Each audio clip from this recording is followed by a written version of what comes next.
Price Lord. கர்த்தருக்கு ஸ்தோத்திரம். 35ஆம் சங்கீதம் 28ஆம் வசனத்தில், என் நாவு உமது நீதியையும் நாள் முழுதும் உமது துதியும் சொல்லிக் கொண்டிருக்கும். ஆமென், ஹல்லேலூயா.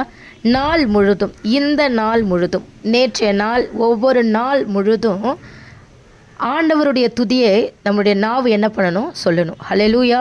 என்ன பேசுகிறோம் அப்படி என்பது ரொம்ப முக்கியம். ஆமென், ஹல்லேலூயா.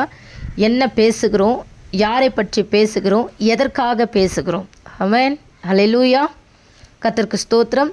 நாள் முழுதும் நாம் பேசுகிற ஒவ்வொரு வார்த்தைகளும் ஞாபக புஸ்தகத்தில் எழுதப்பட்டு கொண்டு இருக்கிறது. ஹல்லேலூயா. கர்த்தருக்கு பயந்தவர்கள் ஒருவரோடு ஒருவர் பேசிக்கொள்வார்கள், கர்த்தர் அதை கவனித்து கேட்பார். ஆமென், ஹல்லேலூயா. கர்த்தர் என்ன பண்ணுறாருனா, நம்ம என்ன பேசுகிறோம் என்பதை கவனித்து கேட்கிறவராய் இருக்கிறார். ஆமென், ஹல்லேலூயா, ஹல்லேலூயா. நம்முடைய வாயில் சொல்லே பிறவாததற்கு முன்னமே நம்ம என்ன பேச போகிறோம் முதல் கொண்டு அறிந்த ஞானமுள்ள தேவன், அவரை தான் நம்ம ஆராதித்து கொண்டு இருக்கிறோம். ஹல்லேலூயா. 25ஆம் சங்கீதத்தில் 5ஆம் வசனம், உம்மை நோக்கி நாள் முழுவதும் காத்திருக்கிறேன். நாள் முழுவதும் தேவனை துதிச்சு, நாள் முழுவதும் என் தேவனுடைய வார்த்தைக்காக, என் தேவன் என்னோடு கூட இருக்கிறதற்காய் ஸ்தோத்திரம். ஆமென். சங்கீதம் 119:97, வேதத்தை நாள் முழுவதும் தியானிக்கிறேன். வேதத்தின் மேலே பிரியமாக இருந்து ஒவ்வொரு நாளும் நாள் முழுதும் அவருடைய வேதத்தை தியானிக்க வேண்டும். ஆமென், ஹல்லேலூயா. அப்போ எனக்கு வீட்டில் எந்த வேலையும் நான் செய்யக்கூடாதா?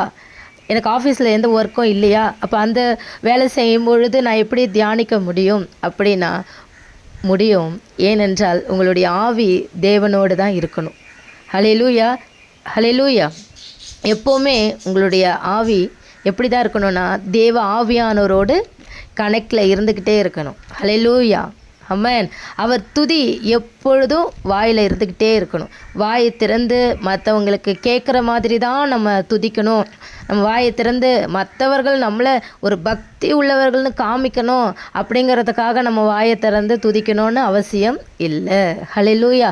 நம்முடைய வாய்களை மூடி மௌனமாக இருதயத்தில் இருந்து நம்ம தேவனை துதிக்கும் பொழுது அந்த இருதயத்தின் சத்தத்தை கேட்கிற தேவன் அவர். ஆமென், ஹல்லேலூயா. அப்போ நம்முடைய நாவு தேவனிடத்தில் நம்ம ஒப்பு கொடுக்க வேணும். தேவனை நம்ம உயர்த்த வேண்டும். யோபு 5:21 பார்த்தோம் அப்படின்னா, நாவு சவுக்காக இருக்குதா. ஹல்லேலூயா.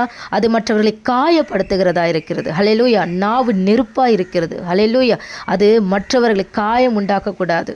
ஆமென். கல்விமானின் நாவு இளைப்படைந்தவனுக்கு, கஷ்டத்தில் இருக்கிறவங்களுக்கு, காயப்பட்டு பலவீனத்தில் இருக்கிறவங்களுக்கு நம்முடைய நாவிலிருந்து புறப்படுகிற ஒவ்வொரு வார்த்தையும் எப்படி இருக்கணும்னா, அது வெளியேறப்பெற்ற மேன்மையான வார்த்தைகளாய், மற்றவர்கள் பக்தி விருத்தி, மற்றவர்களுக்கு ஆறுதல் அளிக்கிற வார்த்தைகளால் நம்முடைய வாயில் இருந்து அது புறப்பட வேண்டும். அதற்கு நம்ம என்ன செய்யணும்னா, நாள் முழுவதும் தேவனை துதித்து கொண்டே இருக்கணும். ஆமென்.